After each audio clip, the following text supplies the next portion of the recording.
Assalamualaikum warahmatullahi wabarakatuh. Perkenalkan, nama saya Fitriani. Saya mahasiswi semester 4 kelas A dari program studi akuntansi syariah jurusan Ekonomi Islam, Fakultas Ekonomi dan Bisnis Islam, Institut Agama Islam Negeri Palangkaraya.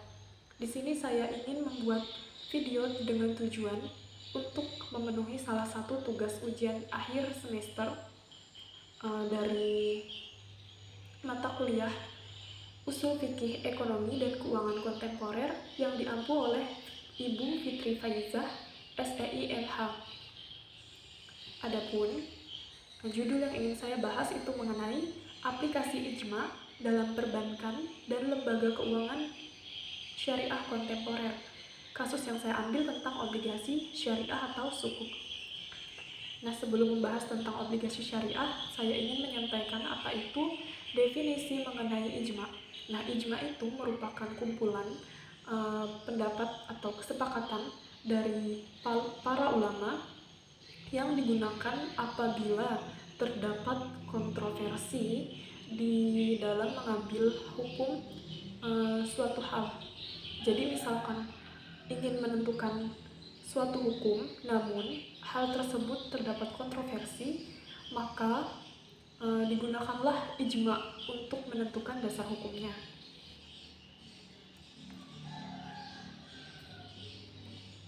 Nah, kemudian mengenai obligasi syariah.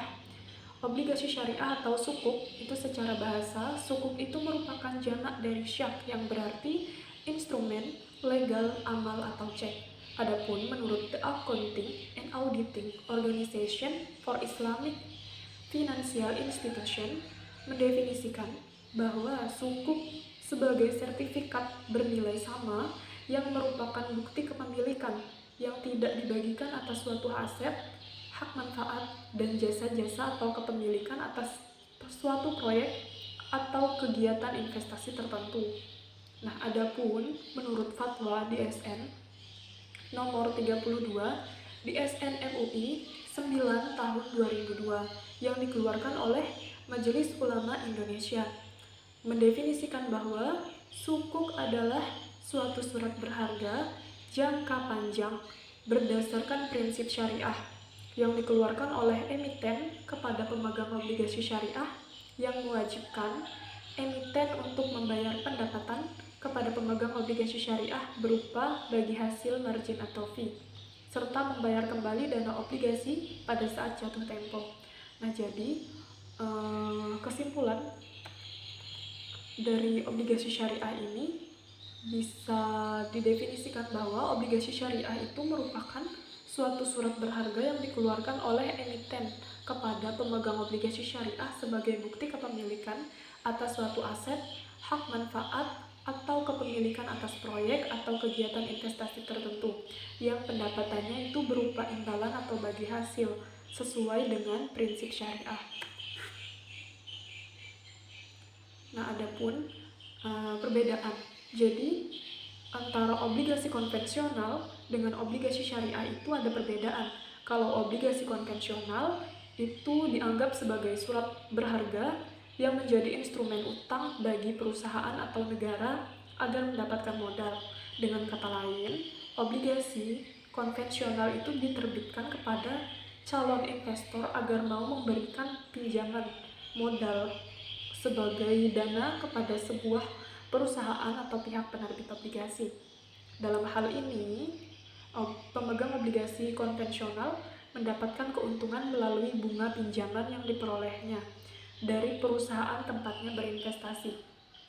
Nah, jika mengenai obligasi konvensional dan terdapat bunga atau riba, itu sudah jelas dilarang dalam Islam. Nah, sedangkan obligasi syariah itu dianggap sebagai bukti kepemilikan aset berwujud yang disewakan atau akan disewakan dan bukan berupa surat utang. Jadi bukan berupa surat utang, namun sebagai bukti kepemilikan. Dalam hal ini, imbal hasil yang diberikan kepada pemegang obligasi syariah itu berupa uang sewa atau ujrah dengan persentase tertentu sesuai dengan kesepakatan yang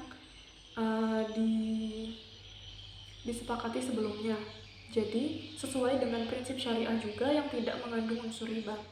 Nah, imbal hasil ini akan dibayarkan secara rutin pada periode tertentu dan nilai pokok pinjaman akan dikembalikan pada saat jatuh tempo. Jadi, nilai pokok nilai pokok pemegang obligasi syariah itu akan dikembalikan nantinya pada saat jatuh tempo. Nah, adapun karakter dari obligasi syariah yaitu yang pertama, merupakan bukti kepemilikan suatu aset berwujud atau hak manfaat. Yang kedua, pendapatan berupa imbalan, margin, dan bagi hasil sesuai dengan jenis akad yang digunakan. Jadi bukan merupakan bunga ataupun kupon. Kemudian yang ketiga, terbebas dari unsur riba, boror, dan maisir. Seperti yang disebutkan sebelumnya bahwa pendapatan tersebut merupakan imbalan bagi hasil, jadi bukan bunga dan tidak terdapat unsur riba. Yang keempat, prosesnya sesuai dengan prinsip syariah. Tentu saja obligasi syariah akan sesuai dengan prinsip syariah karena namanya obligasi syariah. Sebagaimana yang disebutkan sebelumnya, bahwa ijma digunakan untuk menentukan hukum pada suatu hal yang terdapat kontroversi di dalamnya. Nah, contohnya pada obligasi syariah ini. Obligasi syariah ini masih dianggap kontradiktif. Karena apa? Karena obligasi itu biasanya kan tidak terlepas dari unsur riba, sehingga tidak dimungkinkan untuk disyariahkan. Namun, sebagaimana pengertian bank syariah adalah bank yang menjalankan prinsip syariah, maka bank itu tetap perlu untuk menghimpun dan menyalurkan dana. Nah, tapi dalam bank syariah ini untuk menyalurkan dan menghimpun dana itu tidak berdasarkan dengan bunga. Demikian juga adanya pergeseran pengertian pada obligasi. Nah, dari obligasi menjadi sukuk yang kemudian dipahami sebagai obligasi berdasar pada prinsip syariah atau sukuk itu sendiri, yang pendapatannya berasal dari imbal hasil atau bagi hasil dari emiten kepada pemegang obligasi. Kemudian dasar hukum obligasi syariah. Menurut Sabtor Harjo, dasar hukum obligasi syariah di Indonesia itu ada beberapa. Nah, diantaranya yang pertama, ijma tentang keharaman bunga bank.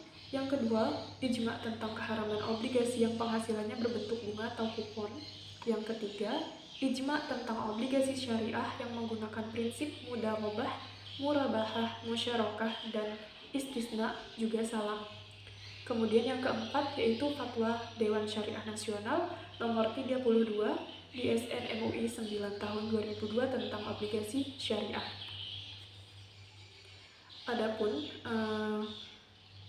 landasan hukum yang menjadi pegangan oleh Dewan Syariah Nasional Majelis Ulama Indonesia dalam memperbolehkan penggunaan obligasi, yaitu yang pertama, pada Quran Surah Al-Maidah ayat 1. Yang kedua, pada Quran Surah Al-Isra ayat 34. Yang ketiga, pada Quran Surah Al-Baqarah ayat 275.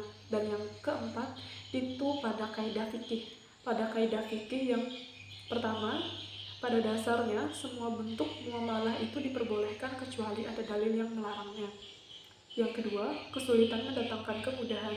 Yang ketiga, sesuatu yang berlaku atas dasar adat atau kebiasaan itu sama dengan sesuatu yang berlaku berdasarkan syara, dengan catatan selama kebiasaan tersebut tidak bertentangan dengan syariah.